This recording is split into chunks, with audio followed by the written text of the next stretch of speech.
Isa ang pinakamensahe ng ating mabuting balita ngayong araw. At ano iyon?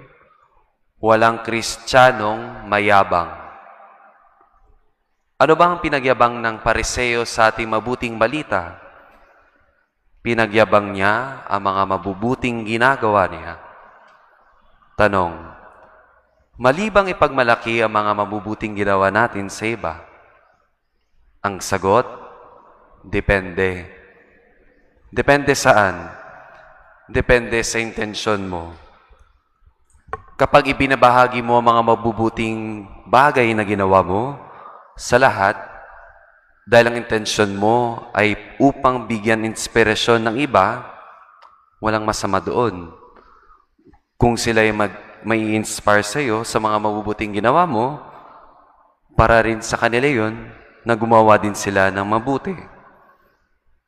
Pero mag-iiba naman kung ang gagawin mo dahil ipinagmamalaki mo ang mga ginagawa mo para ibaba at ipahiya ang iba, may mali na doon.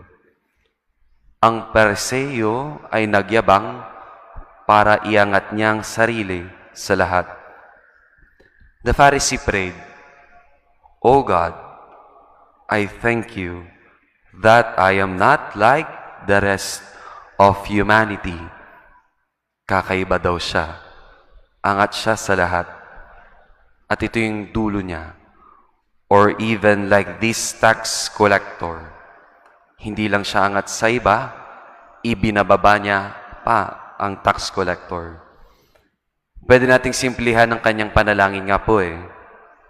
Pwede niyang sabihin, or parang sinabi niya, "Panginoon, maraming salamat dahil sobrang bait ko. Hindi tulad ng iba dyan."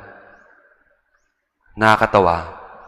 Sa Diyos pa siya nagyabang.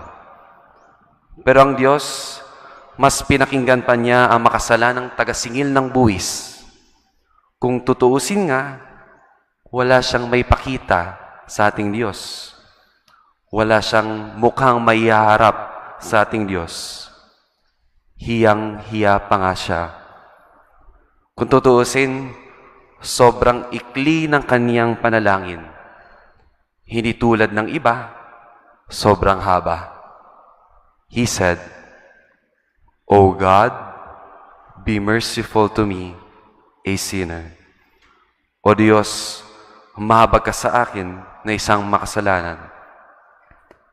Sobrang ikli ng panalangin, pero pinakinggan yun ng Diyos. St. Paul said, "I will not boast about myself, except about my weaknesses." Ang tanging may pagmamalaki lang natin po ay ang awa ng Diyos sa atin, sa lahat ng ating mga kahinaan, sa lahat ng karupukan, sa ating pagiging makasalanan. Kaya ang tanong ko po, ano po ang nilalaman ng inyong mga panalangin? Now in silence we pray. O loving God, look upon us with mercy and love. Make us humble, now and forever. Amen.